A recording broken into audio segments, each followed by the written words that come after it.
Olá pessoal, sejam todos bem-vindos à aula sobre a segunda lei de Ohm, né? Na aula anterior vimos resistores elétricos, resistência elétrica, tipo de um condutor quando ele é ôhmico e quando ele não é ôhmico, tá certo?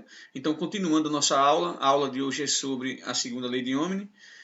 Vamos dar continuidade à aula anterior. Então, veja só o que é que diz a segunda lei de Ohm. Então, o valor da resistência elétrica depende da geometria e do modelo do material do que esse fio condutor é feito. Então, veja só. O que ele quis dizer com isso? Ele quis dizer o seguinte, pessoal, que a resistência elétrica vai depender tanto do tipo do material, ou seja, da resistividade elétrica, que é representada por essa letrinha aqui, ρ, como também a resistência elétrica depende também do comprimento do fio. Ou seja, essa parte aqui de cima, podemos notar que a resistência elétrica é diretamente proporcional ao comprimento do fio. Se o material for o mesmo, se eu dobrar duas vezes, se eu dobrar o comprimento do fio, a minha resistência elétrica também dobra. Se eu diminuir o comprimento do fio duas vezes, a minha resistência elétrica também diminui duas vezes. Agora, se eu aumentar duas vezes a minha área da seção desse fio, a minha resistência elétrica vai cair também duas vezes, ou dividir por 2. Tá certo? Então, observe que a resistência elétrica, de acordo com a segunda lei de Ohm, ela depende tanto do comprimento do fio como a área da seção. Tá certo? Então, resistência elétrica é representada por essa letra grega aqui, é o ρ.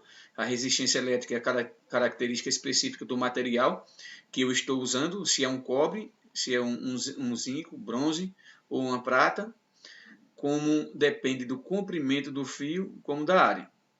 Então, qual a diferença de resistividade elétrica, resistência elétrica e resistor? Né? Resistividade elétrica, a gente está falando do tipo do material que eu estou utilizando. Resistência é uma grandeza física que se opõe à passagem da corrente elétrica. E o resistor elétrico é aquele dispositivo elétrico que transforma energia elétrica em energia térmica. Vamos ver como isso pode ser cobrado nos vestibulares. Então, veja só. Um resistor de cobre se tiver o comprimento e o diâmetro duplicados. Então, como podemos ver, aqui é uma casquinha de banana, porque matematicamente a segunda lei de Ohm é definida dessa forma aqui. A resistência elétrica multiplica a resistividade elétrica vezes o comprimento do fio, dividido pela área. Só que aqui ele não disse que é a área que vai ser duplicada. Ele disse que é o diâmetro. Aí, se o aluno não atentasse a essa casquinha de banana, o que é que vai acontecer? Ele vai duplicar aqui, ele vai colocar o 2 aqui, duplicando o comprimento do fio, e vai colocar o 2 aqui, duplicando a área. Quando ele for simplificar 2 em cima com 2 embaixo, aí permanece nessa equação. E ele vai entender que a resistência elétrica é a mesma. Ele vai querer marcar a letra B. Mas não é bem isso que acontece. Então, veja só.